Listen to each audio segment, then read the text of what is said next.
J'ai vu The Life of Chuck.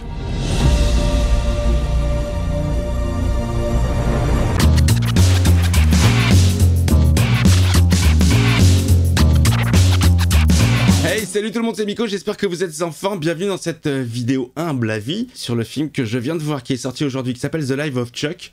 Film dont je n'avais pas entendu parler. J'y suis allé complètement à l'aveuglette puisque j'ai été invité. Voilà, toujours mon ami Pigman, que je salue toujours dans les vidéos, qui voulait le voir et qui m'a invité. Donc, découverte de The Life of Chuck. Et alors, le fait d'aller voir un film au cinéma, sans savoir qui joue dedans, sans savoir de quoi ça parle, eh ben, ça m'a un petit peu rappelé, les amis, mon enfance. Il n'y avait pas Internet à l'époque, et la seule façon de voir la bande-annonce d'un film, c'était soit de ne pas rater l'émission spéciale cinéma diffusée sur Antenne 2, je crois, c'était Monsieur Cinéma, et sinon, tu l'avais dans le cucu, hein, il n'y avait qu'à chercher dans le Pariscope le résumé du film, ou alors, ce que je faisais souvent, et c'est pour ça que ça m'a rappelé mon enfance, c'était d'aller au cinéma, sur place, et de juger sur les photos du film. Car chaque film avait un jeu de 7-8 photos placardées en vitrine du cinéma, et tu jugeais du film, de ce que tu allais voir par rapport aux photos. Et moi, j'ai souvenir d'être allé voir 2-3 films comme ça, uniquement en regardant les photos. J'ai un souvenir de Body Snatcher, d'Abel Ferrara. Je savais absolument pas ce que j'allais voir, c'était un hasard total. J'avais beaucoup aimé. La même pour Le Silence des Agneaux. Quand je suis allé voir Le Silence des Agneaux,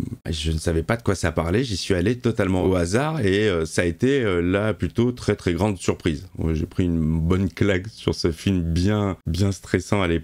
The Life of Chuck. Alors les amis, je vais vous le dire tout de suite, la vidéo va être aussi décousue dans mon propos que le film. Ça serait très compliqué de vous résumer la vie de Chuck. Ce que je peux vous dire, c'est qu'elle se déroule en 3 actes. On commence par l'acte 3 pour finir par le premier. On commence par la fin de la vie de Chuck pour remonter à son enfance. C'est très compliqué de vous raconter ce qui s'y passe. C'est un film qui dégage et qui procure beaucoup d'émotions. C'est un film qui secoue en fait, qui va prendre votre petite personne, qui va la secouer un petit peu dans tous les sens pour essayer de lui faire comprendre la fugacité de la life, le fait que la vie passe ultra vite, que grosso modo, le temps qu'il nous reste, sans savoir combien de temps il nous reste, il faut en profiter du mieux qu'on peut. Alors, bon, ça paraît bateau dit comme ça, mais moi, ce film, m'a pas mal fait réfléchir. C'est un film, t'es obligé de penser à ta vie à toi, c'est un film qui va te faire forcément penser à des expériences personnelles, c'est un film qui parle de tout, de l'amour, de la mort, du deuil, de la joie, des petits plaisirs de la vie, des occasions manquées, de la passion que tu peux avoir. Est-ce que tu dois diriger ta vie selon ce que te disent les autres ou ce que tu ressens toi? Il y a beaucoup de questionnements autour de la vie elle-même. C'est servi par des très bons acteurs. On a donc le rôle principal, oui, parce que c'est Chuck, mais on le voit pas tant que ça. Donc interprété par Tom Hiddleston, qu'on connaît plus sous les traits de Loki, enfin, que moi je connais plus sous les traits de Loki, qui est très peu présent dans le premier chapitre, donc le chapitre 3, qui est très présent dans le deuxième et qui est totalement absent dans le dernier, puisque c'est un acteur qui joue son rôle plus jeune. Tout ce que tu aimes, tout ce que tu vois. On retrouve, pareil, dans l'écurie Marvel, Karen Gillan, qui est l'interprète de Nebula. Ça fait très plaisir de la voir sans maquillage. Elle joue super bien. Je l'ai reconnue, moi, à la voix. On a Mia Sara, que je n'ai pas du tout reconnue, que les plus jeunes d'entre vous vont se souvenir dans La folle journée de Ferris Bueller, par exemple, ou alors Légende avec Tom Cruise. Vieux film d'Heroic Fantasy dans lequel Tom Cruise avait ses anciennes dents. Et il y a plein d'acteurs comme ça, très sympathiques. Il y a Mark Hamill, que j'ai mis, je sais pas, une bonne demi-heure avant de reconnaître. Alors c'est très étrange, Mark Hamill, quand il ne joue pas le rôle de Luke Skywalker, je ne le reconnais pas. Ça m'avait fait la même chose dans Kingsman. J'avais mis un bon moment avant de reconnaître que le professeur Arnold, c'était lui.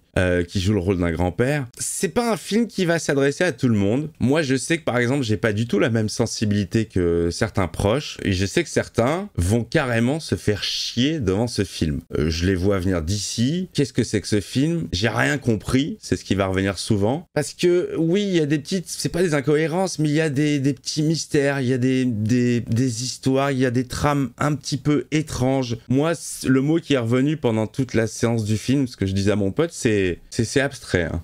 C'est très abstrait. C'est abstrait. C'est abstrait, mais en même temps, ça me parle. Ça me parle parce que ça parle tout simplement d'émotions humaines. Vous savez que je suis quelqu'un de très émotif. Moi, je suis une éponge. Et oui, ça m'a fait penser à plein de choses, à la vie en général. Est-ce qu'on mène la vie dont on rêve? Est-ce qu'on fait ce qu'on aime faire? Est-ce qu'on profite de chaque moment? Est-ce qu'on profite vraiment de son entourage, de sa famille? Beaucoup de questions comme ça qui reviennent. Bon, alors évidemment, pour ceux qui le sauraient peut-être pas, moi je sors d'une maladie assez lourde que j'ai chopée l'année dernière. Heureusement, je me suis fait opérer en urgence et ça aurait pu être très très grave si j'avais attendu. Et il y aurait pu avoir des suites. J'ai eu beaucoup de chance. Voilà, j'ai eu beaucoup de chance et c'est vrai que depuis cet événement, je réfléchis un petit peu autrement à ma vie et je sais que ça m'a fait penser à d'autres choses aussi.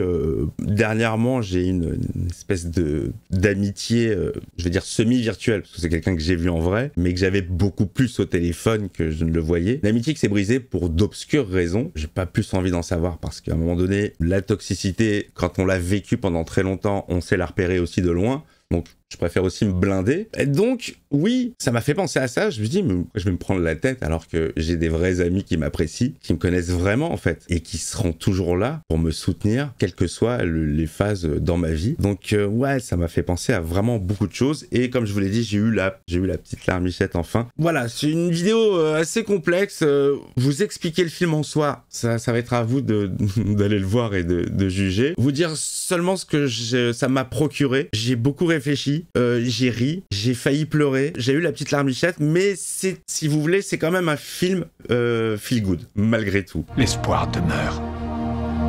Et toi, tu as un grand cœur. On a un petit élément fantastique. Alors évidemment, c'est tiré d'une nouvelle de Stephen King, mais c'est le moins fantastique, le moins SF, le moins horreur de tous les adaptations que vous allez pouvoir voir. Mais c'est très très beau. C'est humain, tout simplement. Voilà, c'est humain. On laisse le temps aux acteurs de s'exprimer.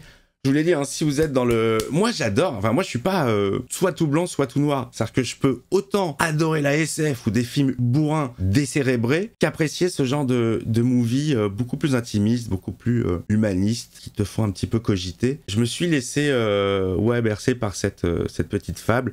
Très très lente, vous attendez pas un rythme effréné, pas du tout. On laisse le temps aux acteurs de s'exprimer. Dans la première séquence, on a un coup de fil qui dure peut-être 10 minutes. On a toute la conversation téléphonique. Il y a des petits moments très feel good avec, dans le deuxième acte, une danse improvisée dans une rue. Bah voilà, tu vois des gens danser pendant 10 minutes et bah c'est cool.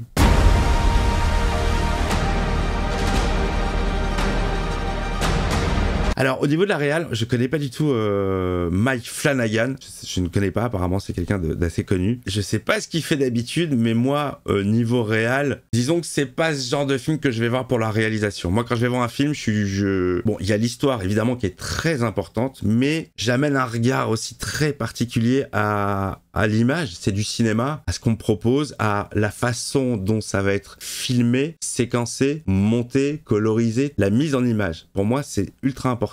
Là, clairement, il n'y en a pas. Là, on est sur une scolarité du chant contre chant. Mais c'est pas moche, hein. C'est pas du tout moche, mais c'est scolaire. Voilà. Et je dis ça parce que je repense justement à cette phase de danse qui aurait pu être sublimée, qui aurait pu être filmée de mille et une façons, dynamique, sympathique. Non, elle est filmée de façon assez bateau, je trouve. Et c'est plutôt dommage.